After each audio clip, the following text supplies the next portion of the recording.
자, 오늘 6월 15일 마감 시황 좀 얘기 드려보도록 하겠습니다.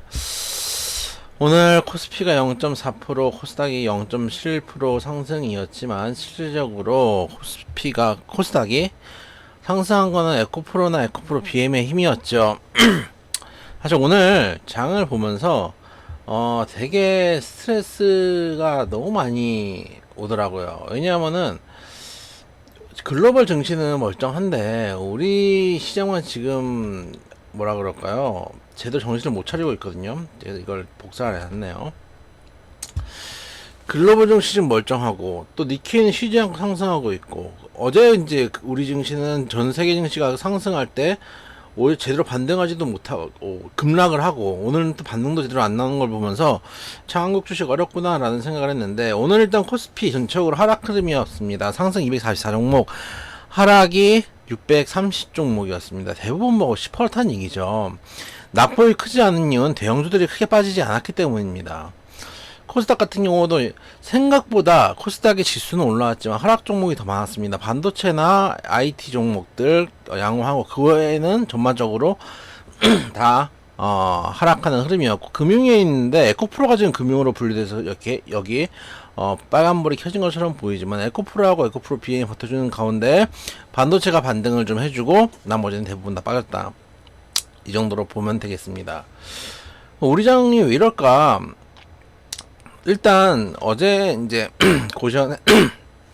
고전에 미국 공장 설립 승인 이후에 2차전지에 대한 부담이 있다, 이런 얘기들, 2차전지 섹터에 대한 매물이 좀 나온다라는 얘기들도 있는데, 사실 저는 본질적인 문제가 그게 아니라고 생각을 합니다. 어제도 말씀드렸지만은 우리 정부 외교 정책 자체에 대한 문제가 시장의 우려를 좀 키우는 게 아닌가라고 보고 있습니다. 어제 말씀드렸던 대로 미국과 우리가 팀을 먹고 싸우고 있는데 중국과 싸우고 있는 거죠. 그리고 중국이, 어떻게 보면 미국이 참 못된 걸 수도 있습니다. 우리나라도 참 좀 못했다고 생각하는데, 미국이 일단은 중국하고 각을 세우고 나서 전 세계에 있는 IRA 법안이라는 걸 통해서 전 세계 유럽을 통해서 포함해서 우리나라 하고 해서 전부 이제 중국하고 싸우자고 덤벼든 거 아닙니까? 그러다가 이제 미국은 슬쩍 그 뒤에서 경제적인 부분에서 중국하고 손을 잡습니다.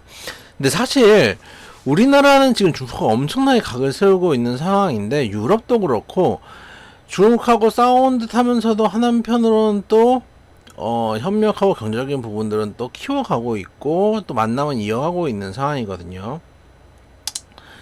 그게 외교가에서는 당연한 것일 수도 있습니다. 영원한 적도 없고 영원한 친구도 없는 거고, 국가의 이익에 부합한다면 거기에 맞춰서 움직이는 게 맞는 게 외교 관행이겠죠. 우리나라 정부도 사실 뭐 오른쪽 왼쪽 좌나 우나 할 거 없이 이제까지 계속 추구해왔던 게 등거리 외교라고 얘기를 하죠. 미국하고는 일단은 기본적으로 안보 동맹을 맺는 거고, 최우선 우방인 거는 누구나 부정할 수는 없습니다. 우리나라는 친밀을 해야 된다는 건 누구나 뭐 부정할 수 없는 상황인데, 그러면서도 중국하고 관계에 있어서도 줄타기를 하면서 경제적인 이익을 취해왔습니다. 그거는 보수 정권에서도 그랬고 진보 정권에서도 그랬습니다. 언제나 그게 왜냐하면 국가의 이익에 부합하기 때문입니다. 근데 현재 지금 우리나라 정부에서 하는 걸 보면 완전히 그냥 각을 세워버렸죠. 어제 말씀드렸다시피 중국 그 중국 대사가 약속을 잡으니까 여당 대표는 오히려 일본 대사하고 약속을 잡아버리고 뭐 이런 상황까지 나와버리니까 중국이 지금 아주 기분이 나쁜 상황일 거예요. 근데 여기서 미국하고 중국하고 이런 식으로 관계가 개선되거나 혹은 경제적인 부분에서 붙어먹게 되면 우리나라만 이제 낙동강 오리알이 되는 거예요. 이게 어떻게 보면 시장에 가장 큰 영향을, 큰 흐름 내에서는 시장에 영향을 좀 미치고 있다고 보고 있고, 더해서 어제 5종목 연속 하한가, 5종목 하한 사태도 우리 시장에 큰 영향을 미치고 있다고 보고 있습니다. 왜 그러냐? 지난번 라다견 사태 때도 그랬는데, 이런 식으로 대량의 하한가가 나오면은 쩐주들이 불안해합니다. 그러니까 그 당시에도 제가 라다견 사태가 한 일주일 가까이 갔었죠. 그러면서 말씀드렸던 게, 라더견에게 돈을 맡겼던 전주들도 있고, 세력들은 항상 전주를 가지고 합니다. 다른 전주들은 어떤 생각을 할까요? 이런 이제 여러분들께 의문을 던졌는데, 실제로 카페 단위로 어제 이제 바른투자연구소인가요? 그런 이제 카페 단위로 운영하는 팀들도 꽤 많습니다. 한 종목, 몇 종목을 집중 투자해가지고 끌어올려가지고 주가 조작을 하는 세력들이 꽤 있습니다. 포트폴리오가 거의 안 짠다는 얘기죠. 그러니까 그게 정상적인 투자는 아니고 나중에 분명히 또 문제가 될 가능성이 높습니다. 특히 지금 감독원장인가요? 그분도 지금 검사 출신 아닙니까? 수사를 하는데 익숙한 사람들이 지금 금융 당국에 들어와 있기 때문에 한 군데 카페에서 터져나가면 다른 카페에서도 마찬가지일 거거든요. 그러다 보니까 전반적으로 개별주들이 조금 안 좋은 흐름들을 보여준 게 아닌가라는 생각을 하고 있습니다. 그게 어제 오늘 우리 시장을 누르는 상황입니다. 일단 가장 중요한 거는 우리나라 정부에서도 중국에 대해서 좀 전향적인 모습들을 좀 보여줘야 될 필요가 있을 겁니다. 어쨌든 간 나라에 도움이 된다면은 해야 될 필요도 있죠. 예전에 제가 그런 얘기도 했었죠. 일본하고 관계에서 할 때 미래를 위해서 과거는 뭐 묻어둔다 뭐 이렇게 얘기를 한 거 보고 제가 그런 얘기를 했죠. 과거를 잊은 민족에게 미래는 없다고 난 배웠는데 요즘은 트렌드가 바뀐 것 같다 이렇게 얘기를 했었는데 과거를 묻고 만약에 그게 이제 요즘 트렌드라고 한다면은 미래를 위해서 관계 개선을 한다면 중국과 훨씬 더 크게 중국 시장이 훨씬 더 크고 무역 수출 국이고 무역 흑자국이고 일본은 무역 적자국이고 이런 상황에서 어느 쪽이 더 우선시 돼야 되는지에 대해서도 정부에서 고민이 필요하다고 생각이 됩니다.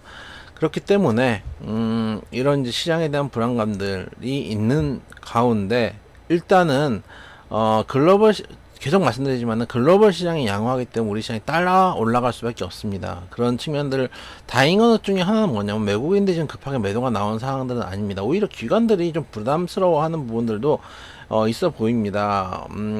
오늘 같은 경우도 지금 보시면은 쭉 한번 볼까요? 어제도 기관 쪽에서 매도가 좀 먼저 나왔었거든요. 어제도 이제 기관 쪽에서 매도가 좀 먼저 나왔었고, 왜 그러냐면은 정치적인 문제나 이런 부분들은 외국인들보다는 기관 투자자들이 조금 더 예민하게, 우리나라 기관 투자자들이 좀 더 예민하게 반응할 수 있는 것이고, 어제 같은 경우도 기관이 2200, 코스피부터 볼까요? 코스피 어제 외국인들이 1128억 살 때 기관이 1200억 던졌습니다. 그리고 코스닥은 어제, 외국인도 많이 던졌죠. 3,100억 던질 때. 이 외국인이 그 외국인인지는 잘 모르겠어요. 왜냐면은, 어제 코스닥이 급락을 했는데, 실제로 에코프로 BM에서 이제 나온 물량들도 있겠지만은, 어제 5종목이 하한가가 나오면서, 거머리 외국인 물량, 라더건 때도 그랬었거든요. 그게 나온 걸 수도 있습니다. 기관은 코스닥에서 어제도 2222억을 던졌고, 선물 시장이 이제 딱 극명한데, 선물 시장에서 외국인이 3,600억 어제 살 때 어제 기관은 4,299, 4,300억 던졌다는 얘기죠. 그러면은 기관은 어제 3대 시장을 다 합쳐가지고 대충 보니까 3,500억에 대충 한 8,000억 정도 던진 거예요. 오늘 같은 경우도 외국인이 선물 시장에서 2,800억 살 때 외국인 3,200억 던집니다. 코스닥에서 외국인이 173억 살 때 기관이 1,200억 던집니다. 코스피에서도 외국인이 크게 던지지 않았습니다. 640억 던질 때 기관은 1900억 던집니다. 제일 예민하게 반응한 건 기관입니다. 그래서 이거를 보면서 정치적인 부분에 대해서 확실히 우리나라 기관들이 외국인보다 조금 더 빠르구나, 예민하구나. 우리나라도 사실은 미국에 대해서 바이든 정부가 어쩌니 뭐 정책이 어쩌니 하지만 사실은 그 나라에 살고 있는 사람들보다 빠르지는 못하겠죠. 그러다 보니까 기관들에서 빠르게 좀 매물이 나오는 게 아닌가라는 생각을 하고 있는데, 글로벌 증시가 올라가고 또 어느 정도 낙폭이 나와서 저가 매수세가 들어오기 시작한다면은 지금은 한번 그런 분위기죠. 반도체가 한번 움직인 다음에 또 좀 반도체가 심하면 2차전지가 올라오고 계속 그런 흐름이 이어지는데 앞으로도 그런 흐름은 좀 이어질 거라고 생각이 됩니다. 다만 섹터 내 순환매가 계속 돌아갈 것이다 라는 말씀을 드렸었는데, 어제 2차전지 같은 경우도 양극재, 음극재 공장이 문제가 된 거기 때문에 그 외의 섹터들 같이 영향을 받은 쪽들은 같이 다시 대반등을 좀 먼저 하지 않을까. 빠지지 않아야 될 종목들이 빠졌으면은 오히려 매수 기회가 될 수 있다, 항상 말씀을 드리고 있습니다.